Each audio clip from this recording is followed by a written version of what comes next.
Hours of sleep last night. Less than 2? How many people did not go to sleep last night? Do we have anybody in the room? One guy back here. You're the winner of, I don't have anything. Sorry. You're the winner of a Star Tot on the way out. Just like everybody. So, some announcements and some things before we start. My name is CJ. I'm going to be hosting this stage all day today, so hopefully we can have some fun and see you guys back here. We've got, first thing I want to mention is as soon as Martin gets out of the way of the screen. Sorry. Martin is passing out some updates for the Collect and Track panel. We've also got some programs that are selling for $4. You can see him, has some cool articles and stuff in it. But the first thing I want to do, you'll see up on the screen, we've been scrolling through here some special thanks. It takes a ton of work to run this room, and it's a 100% volunteer effort. So the Star Tots, these people who sponsored the Star Tots shell out all the cash to have these things made so you guys can get them for absolutely zero. So the artists donate all their time. The one big shout out I want to give, and unfortunately I don't think he's in the room, but Gus Lopez is our sort of head guy here in this collecting room. He does a ton of work. So can you give him a round of applause?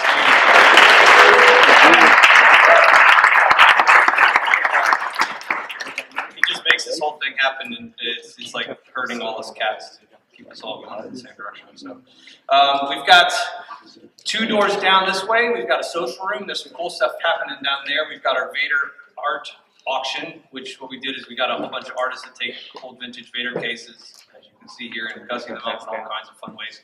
Those are all for auction, so you can go over there and get more details about how you can bid on those and maybe take one home with you. They just turned out just amazing. That whole thing is sponsored by a toy store in Cleveland, Ohio called Big Fun. They donated all the Vader cases, so thank you to them for doing that.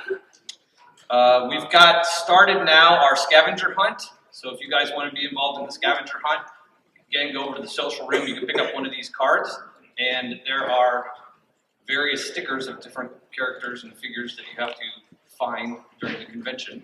And there's some really cool prizes we'll be giving out on Sunday. And the first one to get it done, though, gets the best stuff, gets the best prize. So if you want to participate in this, head over there. They can give you more information on that.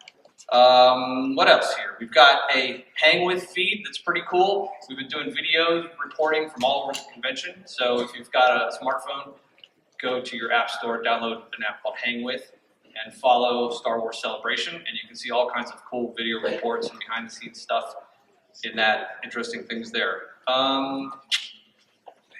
Let's see, is that it? We've got Jason Peltz, who is one of the artists of the Star Tots over here in the social room signing all day. So if you want to go get your Star Tot signed by the artist, you can head over there and do that as well.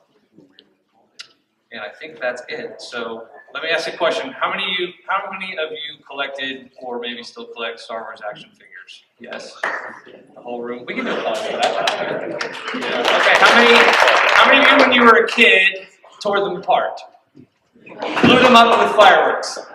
Yeah? Generally destroyed them. All right, now how many of you that did that knew how to put them together and make something totally cool and totally unique and totally different? That's what our panelist today is going to be talking about. It's Star Wars action figure customization. Let's give a big hand for Jamie Follis.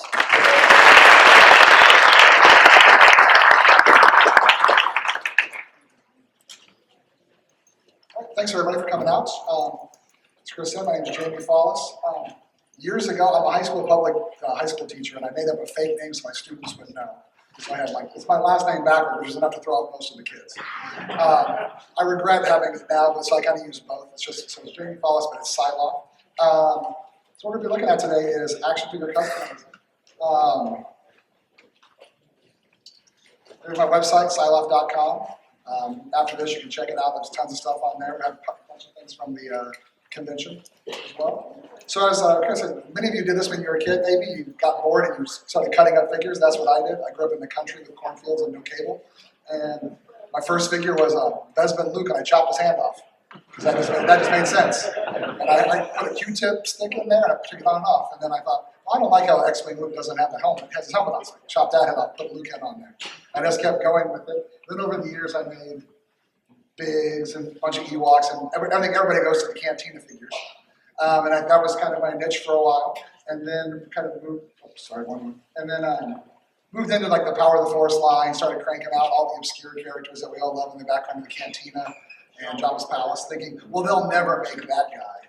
And eventually now everybody's been made twice. So I kind of just moved on from making people in the movies, which is what most customizers would do, I would say, and began to kind of redesign them. And that's probably where I kind of found my niche and got some notoriety, which is different interpretations of Star Wars by taking on basic themes of the Star Wars trilogy and then emphasizing them. So this was kind of like my redesigned Star Wars with Western elements and science fiction, fantasy elements. And I'll do whole lines with them. I really don't know what it's going to look like. I start with an idea because I don't really sketch. I just go, what would samurai Star Wars look like? I don't know. And then I just kind of make them and figure it out as I go. So over the years, I've done lots of these. You may have seen them around.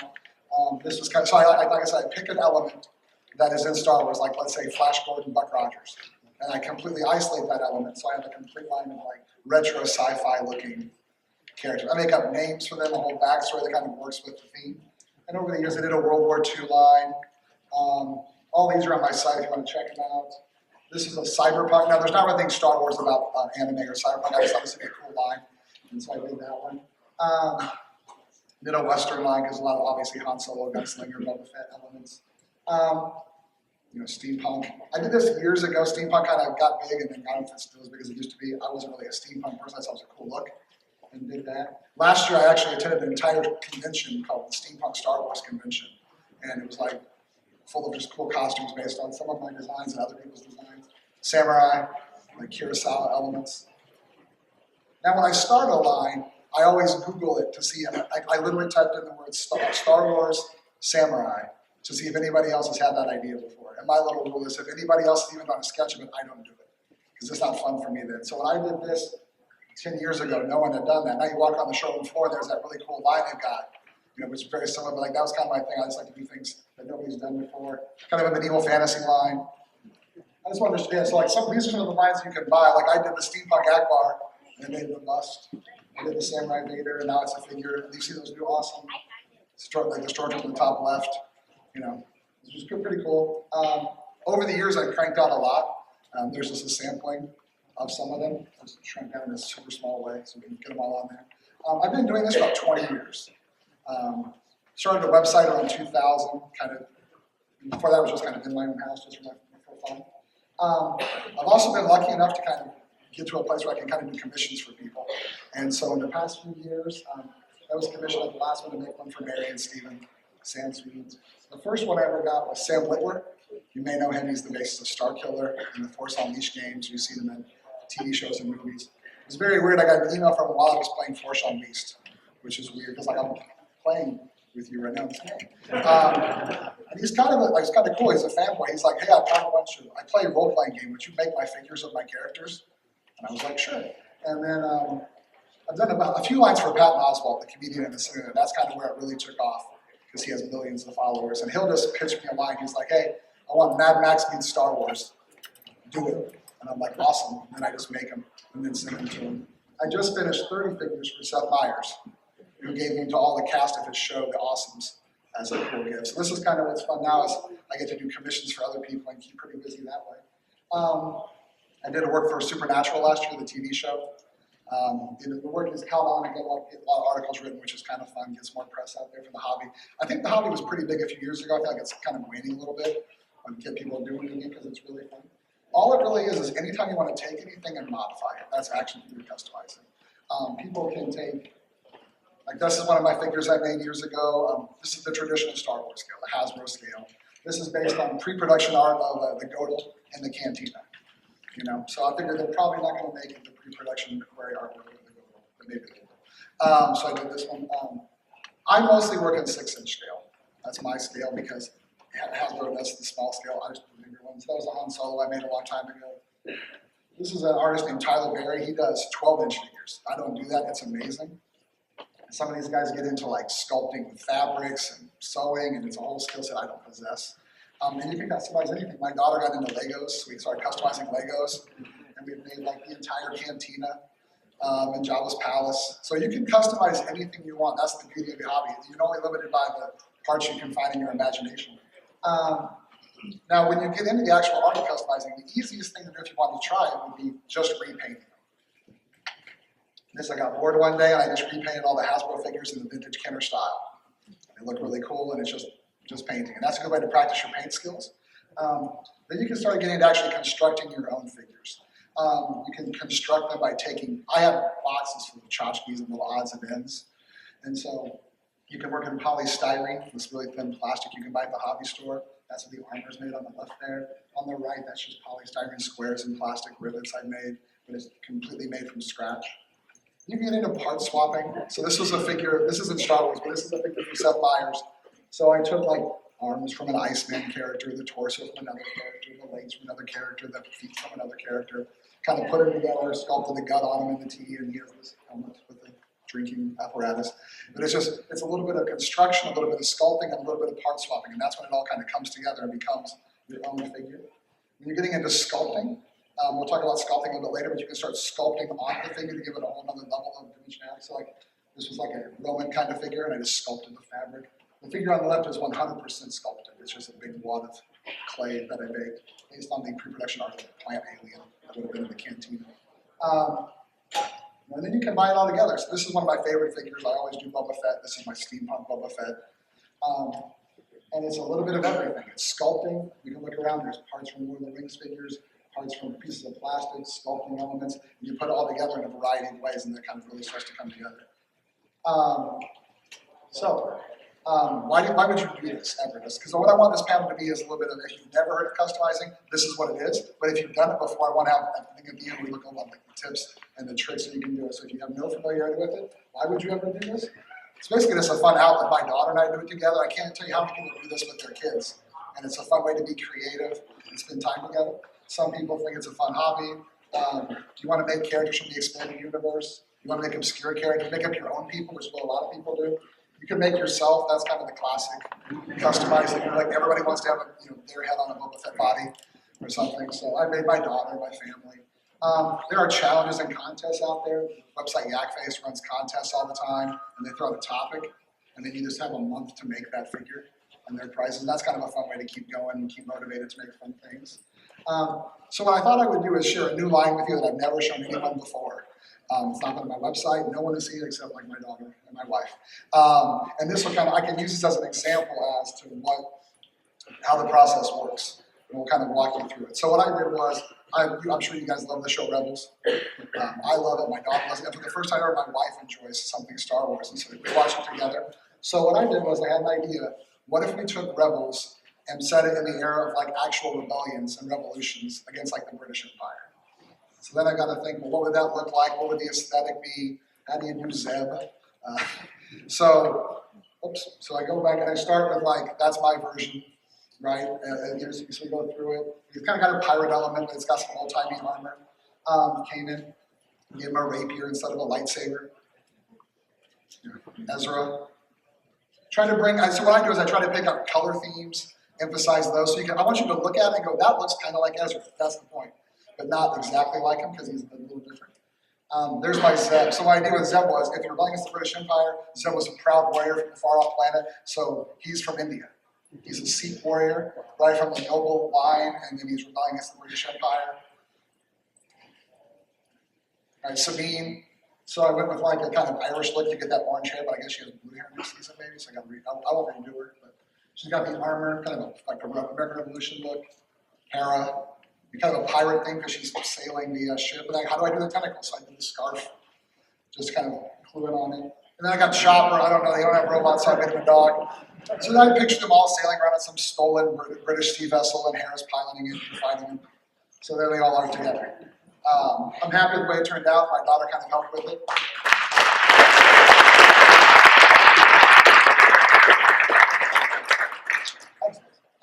So what I want to do now to kind of walk you through, I'll show you how I made Zeb. So how you start with it is, I have an idea. Okay, I got Zeb. How do I make Zeb look like an American Revolutionary era figure? And so I think, okay, I kind of want to go with this Sikh warrior vibe. I think I can do something with that. So then you just scrounge around, you get a bunch of junk parts. I've got bins of parts, it's kind of disturbing, but bins of arms and bins of legs and bins of heads. And then I just kind of chop them all up. and then you kind of put them together, and it should go there automatically. So I take Lex Luthor's torso and the hips from the pirate from Pirates of the Caribbean and the Viking's legs and Perry White's arms and some wrestler guy's forearms. I think that's the guy from Clash of the Titans. I take this vest and I open it up. This is as good as my animation skills get. Now, it's limited. But you see how it goes together. You pop together, and then I put them together. I throw some sculpting on them. You sculpt his beard, sculpt the turban, and then do a basic coat of paint. Solid colors, very dark, hard to even see in the lighting there. And then you can start to put different weathering techniques such as wiping and washing and dry brushing, which I'll show you later. And then he's there, and he's done. Now, so customizing 101, I want to warn you that if you're going to try this, be very careful with your kid. Get your parents' help. A lot of this stuff is very dangerous, very sharp. You got to be super careful. I help run the diorama workshop booth down there, and it's, you got to be careful with touching hot things, glue guns, razor blades. So just keep that in mind if you're a kid, you want to try it. Have your parents help you. So the first thing you're going to need is parts. What customizers call fodder, just bits and pieces of things that you cut up. That's where I keep mine. It's an IKEA bin, just full of dismembered things. I kind of picture myself as kind of like Sid from Toy Story, like the next door neighbor. Like I'm part that guy who tears his toys apart, and I'm part the old guy in Toy Story 2 that puts them back together and paints them. That's kind of like the two skill sets you have. So the warning here, be careful. You're going to be using X-Acto knives. That's kind of the most basic things. Those things are like surgical scalpels. You're going to cut through the plastic sometimes. A Dremel is your best friend. Now you want to do this in a well-ventilated area because you are almost melting the plastic away. And the fumes from that can get a little, you want to do it in your kitchen. You do it outside in the garage in the workroom to keep a well-ventilated area. Sculpting tools, things help you kind of work through the clay and impart some molds to it. Files to work down. After the convention, I'm going to put this on my website so you can go back and rewatch it if you want to get some tips and tricks and things you need to buy. Side cutters, I use it all the time, just slipping through pieces of plastic. The heat gun, now warning, this is not a hair dryer. This would like melt your face off. If you hold it on the figure for too long, it will turn into a pile of molten plastic. So be super careful with that. You can buy those. They're used for like drying paint or shoe wrapping, all kinds of uses. So the first thing you're going to do is you're going to disassemble the figure. See like the smart one to boil. A little butter, a little lemon. There's different ways to take your figure apart. The first is called boiling. Boiling and popping. And you pop them in the water, put them with some tongs, and you just leave them in there for seconds, really, and you pull them out, and that plastic is just hot enough that you can pull all those pins right out, and it's super easy. Now, some people do this in like their pots and pans. I have a special pot I do this in, but I would never cook in. So I'm sure it's safe, but I don't dare cook macaroni and cheese for my daughter in this thing that was made in China. I don't, the chemicals. So, or you can melt them with the heat gun. Be careful. I use the ice cream man, so that'd be funny, like melting his ice cream. But you can heat that up. Now, if you keep it on the figure too long, you're going to melt your figure. But once you've heated them up, you can see everywhere there's a joint, there's actually just a post that plugs them in together. And you just pull them all apart like a puzzle, and then once you've done that, you can pop them back together like a different puzzle. And it's super easy, and you can really keep the flexibility and the posability. Sometimes I don't mess with posability that much because I'm not really going to play with them. My pieces are almost like showpiece statues. I don't like get on the floor and play with them. So some people are amazing at keeping them super posable and flexible. Or you can just cut them. I'm running a class at the diorama workshop, and that's what we're doing. Just for time's sake, I don't want to boil people, boil water, so we're just cutting them and gluing them back together. You just cut them apart at the seams, and then you pop them back together. This was the one I was making of like the John Carter Mars four-armed alien, and it's just a bunch of figures I've taken together and put back together in a new way. Sculpt it, paint it. He's not going to put it in, I think he's missing a hand somewhere. Now, as far as sculpting goes, we can look into that. One of our official sponsors, and these guys are amazing, is Sculpey. I said, would you guys like to sponsor our workshop and our classes? And they said, sure, and they sent us just boxes of material. This is what you're going to start with. You can buy it at Walmart, it's cheap, it's non-toxic, and you can bake it in your oven in your kitchen. I usually bake mine, once again, not in my family's kitchen. I have a special like pizza toaster oven. I just can pop it in there and bake it. Now, one trick we talked about in my workshop is if you sculpt this on the head, if you put the figure in the oven, you're going to melt your figure. So I'll actually use a hairdryer. I'll just leave it in a vise for 10 minutes and come back and it's gonna be cured. The bad part about sculpting, and not, they're great sponsors, is it's not the strongest material. They all have their strengths. Its strength is you could leave this on the counter for a year and a half and it's not gonna get hard. And it's easy to work with and it's cheap and it's available. And that's kind of their niche. There are other products you can use. One of our other sponsors is called epoxy, or it's Abe's Epoxy Sculpt. This stuff is 2 pieces of clay that when you mix together, begin a chemical reaction, and it just cures by itself. No oven, no heating, and in 3 hours, that stuff is hard as a rock. It takes a trick to get used to working on it. It's a little tacky. You got a limited window to sculpt with, but this is what a lot of the pros use because it's not going to break. You're not going to have real problems. There's other similar products where you mix the things together and then they get hard. Some people swear by the green stuff. They like that a little better. Milliput is very similar to the epoxy, a 2-part polymer you mix together. A lot of these you probably have to buy online and then just have them mailed to your house because you're not going to find them unless you have a really cool hobby shop around. So all of them have various pros and cons. All this will be on my website if you want to try different things. Now the real impressive thing is waxes. That's what they used to use in like production days, is you sculpt and wax. It doesn't ever go bad and it holds details remarkable, and then you make a silicone mold of that wax. Then you pour the resin and you have the solid figure. There's a guy named Dayton Allen, Sithfire is his name. He's amazing. I'm going to show you some of his work. That's how he does all of his sculpting, is in waxes. Dayton and I met with the Hasbro people at the last celebration about getting into the sculpting side of it. And they don't even sculpt anymore. The guy was like, he took us into the room and he's like, this is what we use. It's a digital program with a digital lump of clay that they digitally just take like a fake finger on the screen and they smush it around. And that's how they sculpt, and they just 3D print it and then make the molds from there. So now we're going to go into painting. Painting is the key. I think it makes anything pop. This is just the Hellboy figure on the left that you bought in the store. All I did, I reworked the wings a little bit, I just repainted it. And it looks so much better with just 10 minutes of paint. Types of paint, you're gonna have acrylics and you're gonna have enamels. Acrylics, they're good, that's probably what you want to use. They're easy to use, they wash up with water, they work on a lot of materials, and they dry without. Sometimes you maybe have painted a figure that's plastic and it doesn't dry. It's tacky for a long time because the plastic is soft. The paints they use in the factories in China are toxic at liquid state. And when they go on the figure, they become perfectly safe, but they're not available in America. So we have to buy the store-bought stuff, and that's why sometimes it doesn't dry on plastics. But most acrylics do. Enamels, they're going to be really bad, hard to clean up from, and they're not going to dry on your plastics. There's various brands you can choose and try to use. My favorite was called Polyscale, and they just stopped making it. It was a model train thing, and it was the best. It dried on everything. It was perfect. I went and bought out 2 hobby stores when they discontinued it. So I've got a drawer full of stuff, every color you can imagine, because I love it so much. There's acrylic Bottle Master stuff. You can try which ones you like. You can mix them around. Now, this is where most people start, is the acrylic stuff that you buy at Walmart. Folk Art, Appleware, whatever you want to call it. It's 59 cents a bottle. It's got its uses. It's cheap. It's available. Its cons, it's not real durable. It might flake off. It might rub off. It's not going to be as durable as the other paints. Now, some paint techniques. This is how you're going to want to paint your figure. This is what you're going to do. You're going to do a hot tub party. So you want to scrub them. Sometimes you can get some oil on them. They come lubricated. Sometimes the joints come lubricated. Just clean them if you want. You don't have to do that. You just give them a nice wash and some soapy water. Get them ready to paint. You can do a prime coat. Some people like that. It really helps the paint adhere to the plastic.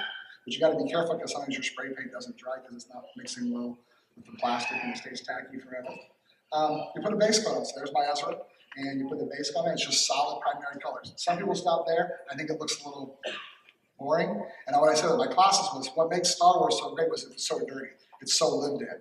You know, old sci-fi was clean. You got to dirty enough to make it look really unique. So then you can do these things called dry brushing and washings. So on the left here, I've got dry brushing. Dry brushing is where you take you paint the figure a darker color.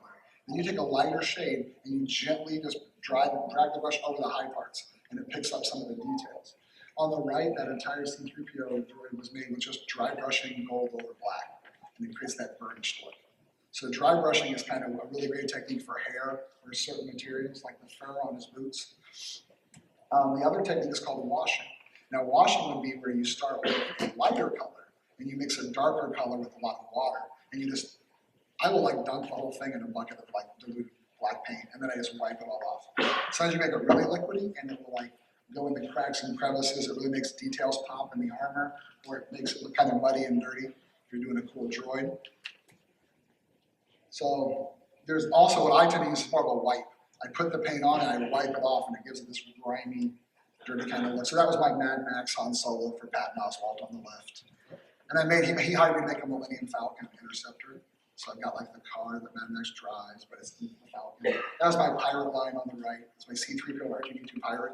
It gets kind of hard to do droids in pirate time. So he talks and beeps and chirps. I thought that was funny. So a wash, you can see that is just the Hasbro figure. All I did to it was a 2-second wash. I just diluted black paint with water, the cheap acrylic paint from Walmart. And then you can see how it soaks into the details, makes it look a little, shows off that cool sculpting that they do that sometimes gets lost in those factory paint jobs. So there's a good comparison of the two techniques. We got washing on the left and dry brushing. So on the left, I painted the whole wing white and then gave it a gray wash and it went into the cracks and crevices. Dry brushing, the whole wing was painted gray and then dry brushed white. I think dry brushing looks great on that feather, but I wouldn't use it on other applications. Now, there's certain types of finishing coats. This is where it really can come together. So you can buy there's gloss, semi-gloss, high gloss. So all times on eyes, I'll put a high gloss so it looks wet, or on lips. But then I want hair to look dull. It's like a dull coat, and it makes it look like fabric. You can really start to add in different finishing touches to make it look really like a finished product. And you put it all together, once again, you got washes, dry brushing, all put together.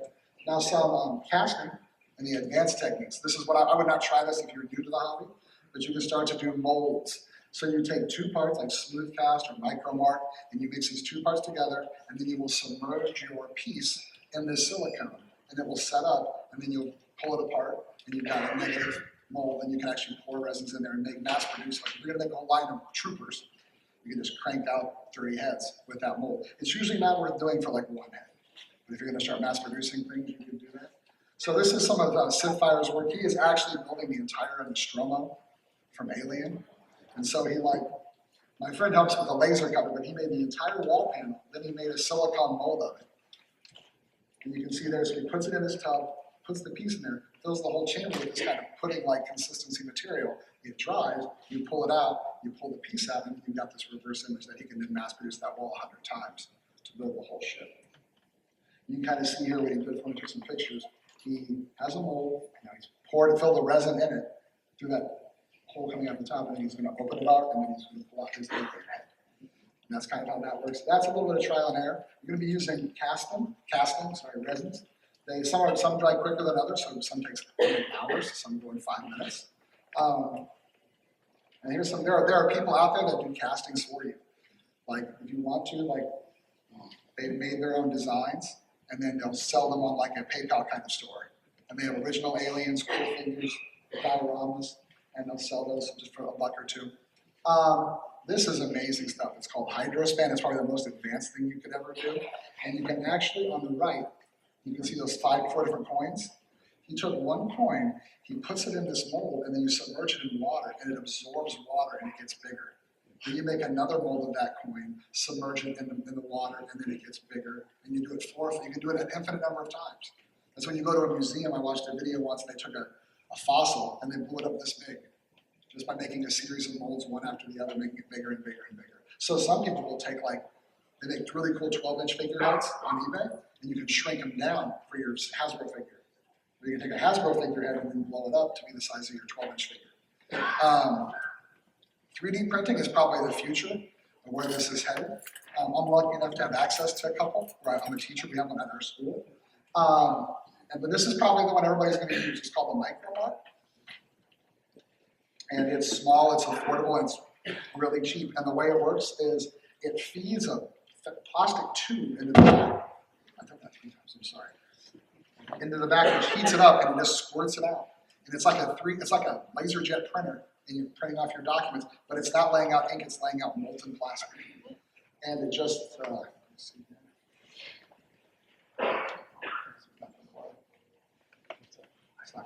But this little thing travels back and forth on an arm card, just depositing paper sheet thickness plastic back and forth. Now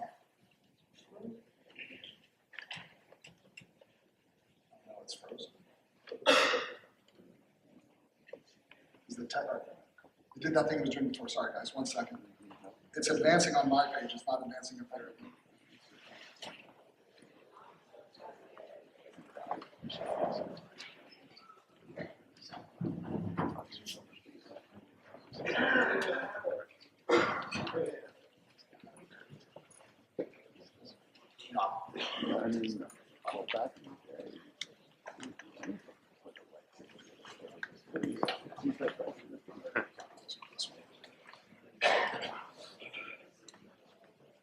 We got it.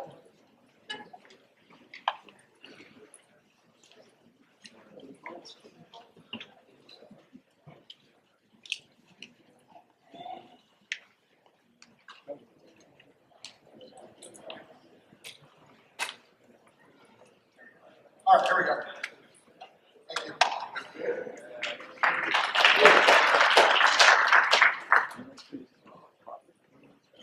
All right. So the problem with 3D printing is you can see this is an R2D2 lens my friend was making. He's a high school teacher and his class's project is to build an R2D2 from scratch. They just kind of build it from then. So they designed all these in CAD. But you see those little lines? That's from the layers of the 3D printer. And that's the real problem with them right now. They're $1 million. I met with a company a few years ago about mass producing my figures, and they had $1 million laser printer. And it was, you can't see those lines. The things that we can probably afford, you're gonna have those lines. They require some filling and sanding, so it's not quite as easy as you think it might be at this point.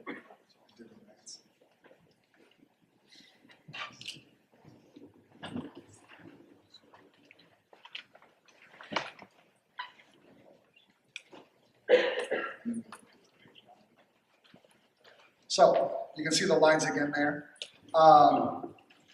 So there's a really cool company called That's My Face. And there are other companies like this. And what they do is you simply, that's a horrible mug shot. You take, it's a rough morning. You take 2 pictures of yourself, a front and a side profile with no gesture on your face. You send it to them. In 2 days, they send you back a complete 3D scan of your face. And then they send you the head. And it's amazing. I mean, it's a very good likeness. So the one on the left is a 6-inch scale head, and the one on the right is the 4-inch scale head. And they'll do Barbie doll size. The really crazy thing is they make a mask. Like you could take a picture of your friend, and they will print a 3D mask of your friend that you can like wear for all night. Like if you're into cosplay, you could take 2 pictures of Harrison Ford, and they will print you Harrison Ford's face. You know, it's amazing. So that's called That's My Face. And it's, so if you don't want to sculpt, but you want that version of you as Han Solo, well, there you go. Now, the way their pricing works, the 4-inch head is $50. The 6 and 8 is because they're $60. This might not be too bad for you if that one of the kind of piece you might want. If you've done the Disney thing where they make you into a stormtrooper, right, or the Jedi Knight, it's very similar to that process, except it's just the head. So what I thought this time was, so you kind of have a basis of what is customizing. How do you do it? So I want to showcase some work of some people out there that are doing some pretty cool stuff. This is a great guy. His name is Darth Daddy, and he did this because his son wanted to get into it. He had never customized anything, and him and his son started doing it. His son's name is Elias, and they just run a website and they showcase everybody's stuff. They're like the place to go to see people's work. They're the biggest fans of the hobby out there, and so him and his son work on these together. They make the figures. One of the figures we're giving away was made by his son, which is very cool. So you recognize them from the Clone Wars. Well, that's not called this world. I should know that. I know. You can see some various techniques there, like the wipes, the washes, to make those fat rolls really pop. Now, Justin Cook, sometimes called Yak Chewy, or Chewy, who runs the Yak Things page, and he's been doing this probably as long as anybody. And he does a photo novel. He does, you can see here, there's some cool figures. He does a lot of the wash. You see how that stormtrooper is very dirty. And some of the stormtroopers. Just to take those basic figures, but give them a little more extra detail with the paint job. He has made millions of original figures that are his own designs that kind of populate this kind of show he does. There's another guy, Chad Peak, they call him Peak Obi-Wan. He has this cool thing he does where he does, he kind of captures the Clone Wars style animation and sculpting. So it doesn't look quite realistic. It's supposed to look like the Clone Wars style of art. Everybody you see here, there's going to be a giveaway at the end, and everybody in here, well, not everybody, some people will win 4 figures made by each of these artists, which is kind of cool.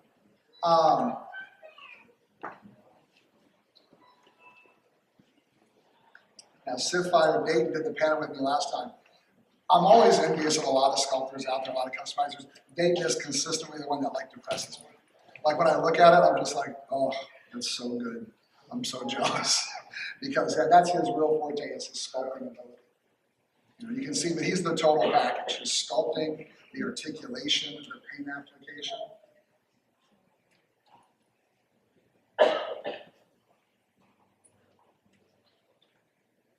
And it was amazing because my stuff is 6 inches. These are the Hasbro scale figures that he's doing.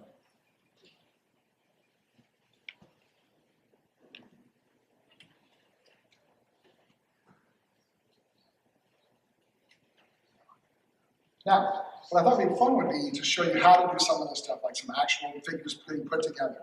So one thing people kind of like that I do is like hair sculpting, and it's really easy to do. So we're going to take our figure that we made of Kanan, and so I sculpt all the hair away, and I'm literally going to pretend each of these rolls of clay are like his hair, and they're looking very thin. It looks horrible, right? Then my sculpting tool of choice is a toothpick. People have really fancy sculpting tools. I use a toothpick. And I just drag the toothpick through his hair like I'm combing his hair. And that creates those lines. Then I'll kind of wipe over with rubbing alcohol, which is going to completely evaporate in a few seconds. And then I can make multiple passes. And you see with each progressive picture, he gets better and better hair. And he gets those kind of burrs on the top left, so more rubbing alcohol, smooths it out, and then just keep going with the process. And when it's done, it kind of looks like that. We were doing this at the class yesterday, and it's so easy. I mean, it takes 1 minute. I'm just dragging a toothpick through clay. This is another one that Darth Daddy made, so with that Palm Crow. Remember? So from the Clone Wars, the Forum Jedi. So he took the owner of, is it Dexter? Is that his name? From Attack of the Clones. And put him on like a wrestling body, put some articulation in there with the forearms. Puts them together, sculpts over it. You can see how it comes together. He's got some sculpting, some original arms, some details there, and he paints it. And he puts some fabric on there. Some people love working with fabric. I don't typically do it too much, but some people are really good at it. You want to get the scale right. Sometimes big, thick fabric doesn't look right on a tiny little figure. Now, Yak Chewy. So here's some of the things he's made based on the Rebels. He took the figure on the left, combined it with the figure on the right to come up with the Callus from Rebels. And a lot of these guys do this on the websites. You can go check them out and see how they put them together, and then you can make them yourself in the beginning when you're just getting used to it. So we took the ATVP driver with the ADST driver and combined it to make the ATVP driver from Clone Wars. And a chopper, right, just by taking the store-bought one with the McCurry figure and combining it to give them extra little arms and details.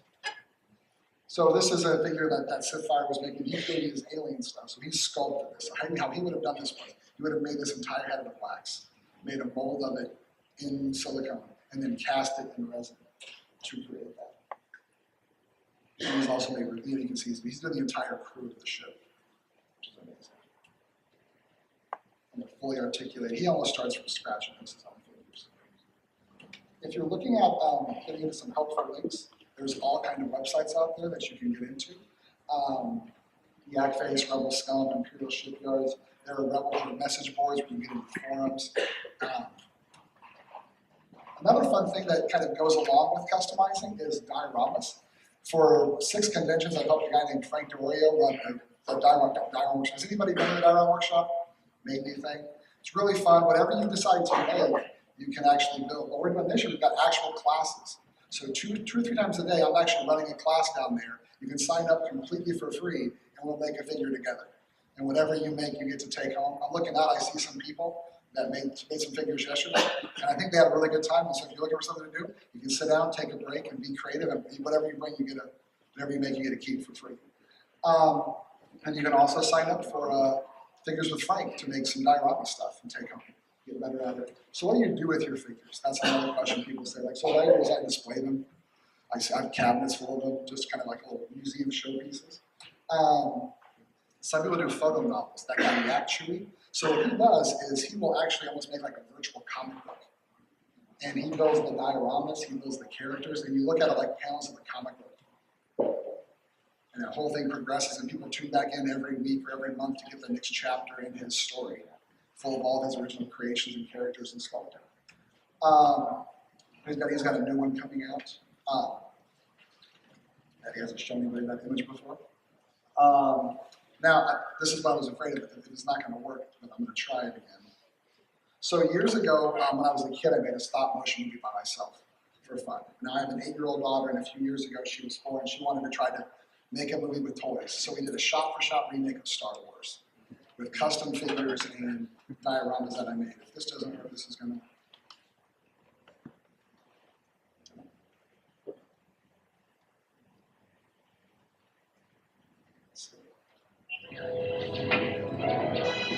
It's not real stop motion. It's just a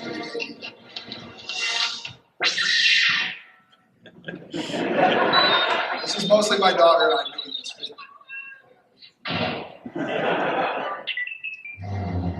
Help me, Obi-Wan Kenobi.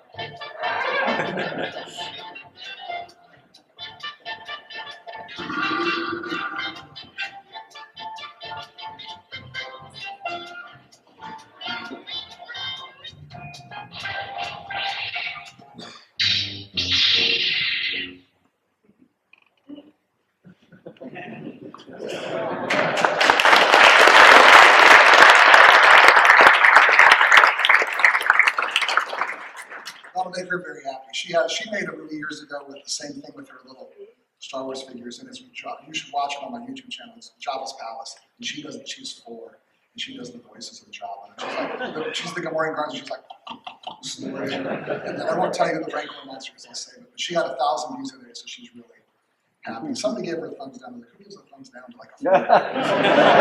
Who's that guy? This is horrible. So that's just a little trailer made together. If you watch it, it's actually in 6 parts. It is the entire movie shot for shot. And that's a real application. We got the custom figures, we got the dioramas all put together. So that's a fun thing that you can do with it. So dioramas, like that's a cantina I made. This was displayed at C4 in LA. It lights up. It's just Christmas lights.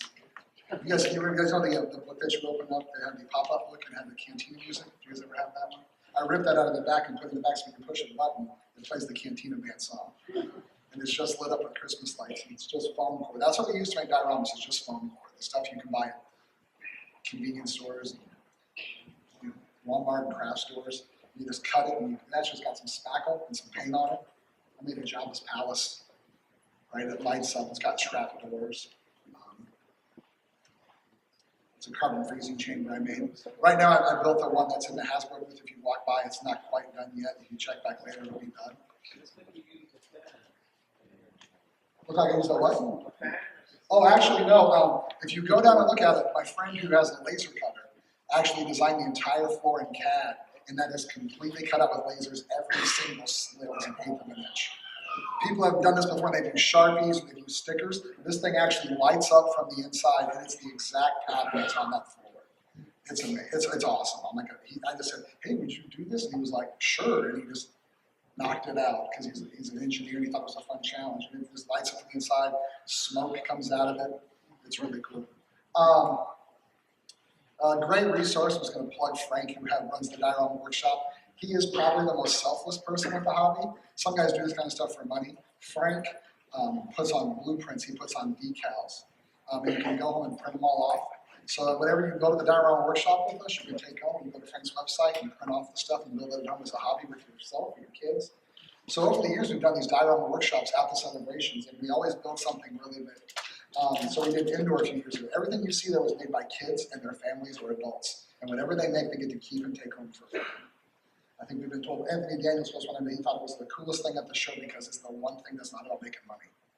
It's about like having fun, being fans, and being creative with your family or your friends. So then we did indoor, or Hoth, that's Hoth. I'm tired.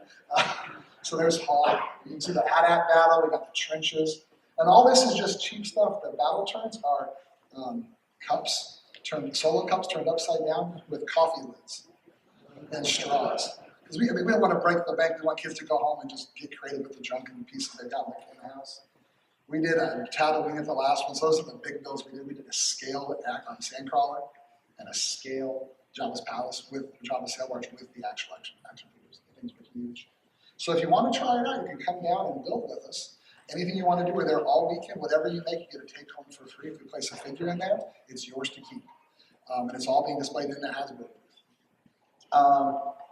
So what we're going to do now, we have some Q&A. I'm doing the Q&A a little earlier because at the end I want to do the giveaways as well. So we're going to be able to give away, by the way, is I've got sculpting, I've got the epoxy sculpting, and 4 custom figures. So we'll do some Q&A here for a few minutes. We're going to have some Q&A afterwards as well. If you guys want to line up if you have questions in the social room. So we got something coming up. There's no bad question. I'll try to answer it if I can. Oh, you're just getting mad without a question. So, and no questions at all? Yeah, there's a microphone up here. If you guys want to come on down. You can ask me about techniques or figures or anything you want. Hi, I got a couple of questions. Sure, yeah. First, I noticed when you're showing the paints, Uh-huh. it reminds me of my childhood when I did the World War II models, and I didn't even know how to pronounce this. Is it Tamaya paint? Yeah, I think that's how I always say it. That, yeah. I never did very good as a kid. Of course, I was a novice, but it had like a oil at the top or whatever. Did I not properly mix that up? It might be that it got old and started to separate, and sometimes you can re-stir that up, and some of the paints don't stay long for old. And I'm not a big fan of that paint. It has certain uses, but I tend to like the acrylic and Model Master stuff versus those enamels. Okay.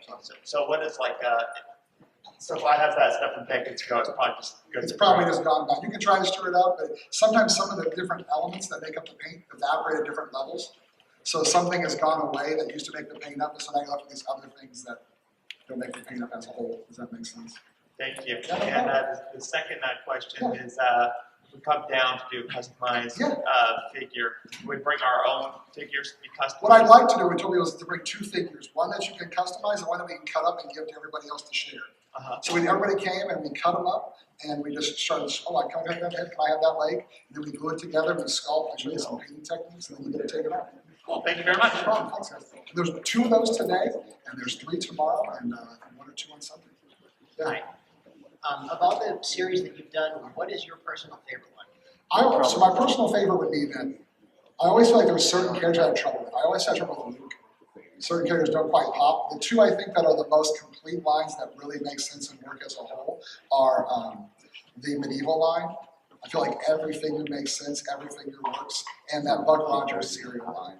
I think those are my 2. Those are probably the last 2 I would ever sell. I just keep those for myself because I think they work as a whole. Also, you said that when you first get an idea, the first thing you do is research to see if anybody else has done it. What's been the one that you really wanted to do, and you're just like, damn it. That's a good question. So, I had this idea in my head for a 1980s style teen movie with Star Wars set in the 80s, like a John Hughes film. And I had all the pieces together, and I had the figures going. But these sometimes take months, if not years, to put together. And then a guy drew them.